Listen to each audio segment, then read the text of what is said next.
everybody. Thank you for listening to On the Podcast, a short episode format podcast to give you something to do while you kill time on the pod. Or maybe your internet went out and you need to unplug the router for 30 seconds and you plug it back in and it's still not working.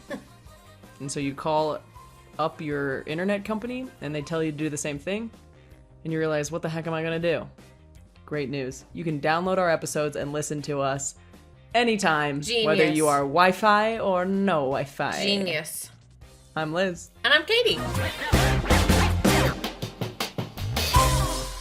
Hey, Liz. Hey, Katie.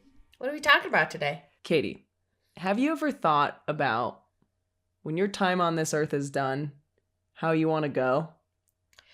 Morbidly, yes. I would like to die in my sleep. Well, that's not morbid. That's quite boring. You know what would be the worst? Second worst. Tell me. Second worst would be drowning, I think. Drowning sounds awful. That sounds pretty bad. Freezing to death sounds pretty bad. You know what the worst thing would be, though? What? Being on fire. Oh, yo. Okay. And just burning. Okay. So straight up, for a very long time, I wanted to spontaneously combust. Why? As I left this earth. Why? Go out in a ball of flames. Yeah, pretty much. Yeah. Well, I assumed that you just kind of exploded and that was that. Nah. Well, I don't know. But it sounds horrifying. Why would you want that? Well, not anymore, and I'll tell you why. Huh. Today we're talking about spontaneous human combustion.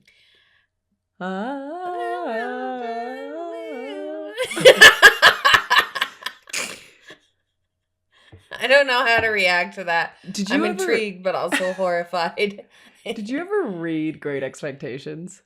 I think I was supposed to read it. Oh I my never gosh, actually man. read it. Charles Dickens. It was such a boring book. It was so awful. It was one of the ones I read and I hated it. But the old lady, creepy old lady who lived in an attic in a wedding dress, always wore a wedding dress, spontaneously combusted. Oh, cool. At least I think she lived in an attic. I might have made that up. It was like AP Lit, AP Lang, Yeah. high school. Just like, Who what? remembers that? And why were we reading Dickens? So the first proposal of spontaneous human combustion came in 1746 by Paul Rowley when he wrote about the mysterious death of Countess Cornelia Zaghiri Bondi. Now, Cornelia was a brandy drinker. Mm-hmm. She also believed that brandy had healing powers, so she would often put it on her body. Okay. A lot of people believed it in the day. One night she's drinking, her maid puts her to bed, and the next morning the maid goes in and finds a pile of soot, 3 fingers, a part of her skull, just the legs beneath the knees, and that's it. Ew. Right? Ew. Creepy. It would be the maid to walk in on that. Yeah, creepy. So there have been 200 citations over 300 years of spontaneous combustion. And the characteristics that medical professionals have put to it include chronic alcoholics, Mm-hmm. elderly females, that the hands and feet likely fall off. That there's no damage to the surroundings, and that a greasy ash residue is left behind. Yeah. Why is it elderly females? What does that have to do with anything? Well, so when I first looked into this several years ago, you'll find pictures of just like these soot piles, right? And sometimes body parts behind. And I'm like, Eesh. that is wild. Like, how does that happen? They have to, spontaneous combustion is defined as a fire starting inside, essentially, from no exterior force, and you just combust. And so when you see just a pile of soot and nothing else burnt over it, you're like, well, then what is the reason? Yeah. Right? Yeah. Well, Katie, I have some news for you that is somewhat disappointing because boy, oh boy, did I want to believe in this phenomenon. It has been proven not true. Which I find relieving. I find it to be a relief. I hate it, and I'll tell you why, for a number of reasons. First of all, the female thing, the elderly female thing doesn't apply at all. There are cases of men who have spontaneously combusted, quote unquote. One of the reasons that they claim that, you know, the chronic alcoholics thing was ascribed to this phenomenon was because, you know, these characteristics were put into place during the Victorian era. And the Victorian era, if you know anything about it, was full of prudes who hated fun stuff. So they were like, those damn people that are drinking. Those drinkers, if you drink, you're gonna get a fire inside your belly and blow up. And I think that's how people during the Victorian era spoke. Yeah, that was my exact... Pretty spot on. That was my exact replica of... I took it from recordings from Victorian era. So the reason for the body burning and some of the limbs being left behind and nothing else really around, none of the house catching on fire, etc., has been explained by a number of reasons. One is called the wick effect, and it's that fires burn upwards. So if something were to catch fire on your body, on your lower extremities, it will burn up inside your body, not down, so your legs will remain. So your legs are left. And potentially your hands and, you know, whatever else is going on. There was a study done by Angie Christensen in 2020 who cremated bodies, and she found that the flame of burning bodies produce a small amount of heat, so not enough to ignite anything surrounding it. Liz, I don't understand how all of these people like caught on fire and died and left the same body parts. Well, it's not like they all leave like their left pinky finger. Like, it's just different body parts typically get left behind, which is like, whoa, how does that work?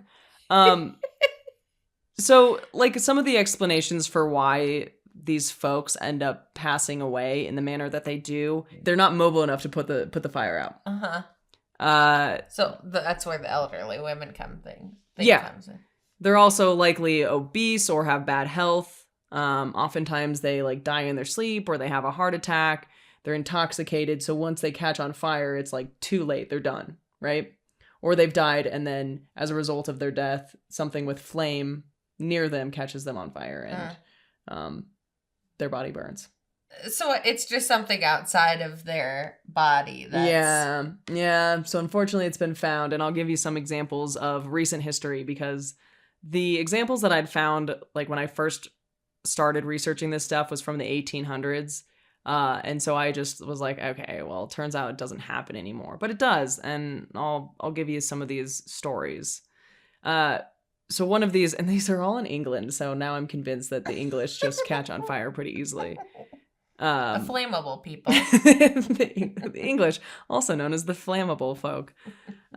So Mary Reeser was an older lady. This was in 1951. Her landlady went to check in on her, and she found that the doorknob was uncomfortably warm. So she goes in, and she sees ashes. The chair remains are there, and it's Mary's left foot, her backbone, and her jaw remains are left. Yeah. Gross. So she also took sleeping pills, and her daughter-in-law said she was a smoker, and it basically said likely what happened was that she'd fallen asleep with the cigarette lit, it fell into her lap, and then she burned. And so burning upwards, the feet remain, and that was the result of her death. Ew. No. Another example of spontaneous combustion in recent history was Margaret Hogan in the 1970s. She was 89 years old. They found an ashen armchair. The TV nearby was melted. There were plastic flowers on the table that had also melted nearby her. And what was left was her feet and legs below the knees.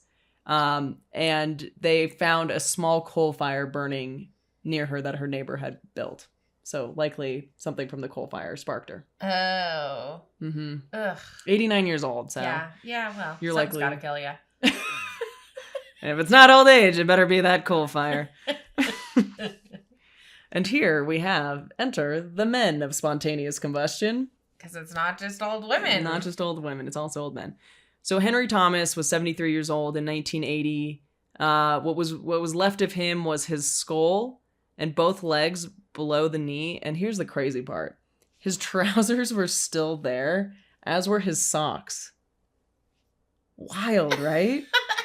Wild. Gruesome. Let's just take a picture of my face and put it as this week's. Like, I know. I'm Instagram sorry. thing. Apologies. Hopefully you're not eating or we're hungry before listening to this. Because I wish you could see my face, you guys. It's just staring at Liz with horror. Yeah. Well, I think there's a chance we'll post some of these pictures on the Facebook, on the Instagram page. Not the Facebook page. We don't have one.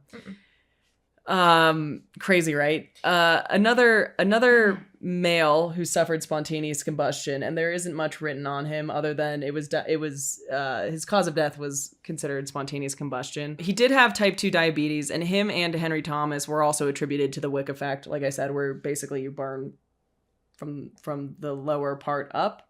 Flame burns up. I mean, it sounds like all these people experienced that. This was in 2010, so fairly recently. Oh. And his name was Michael Faraday. And I literally only wanted to mention him because his name is Michael Faraday. Sorry, Michael, we're laughing. Sorry, Michael, you have a beautiful name. You have a beautiful name. So in conclusion, I don't want to spontaneously combust anymore. No. That sounds weird and horrible and yuck. Yuck. Rest in peace, folks. Rest in peace. Glad you didn't spontaneously combust. May you burn as brightly in the afterlife as you did.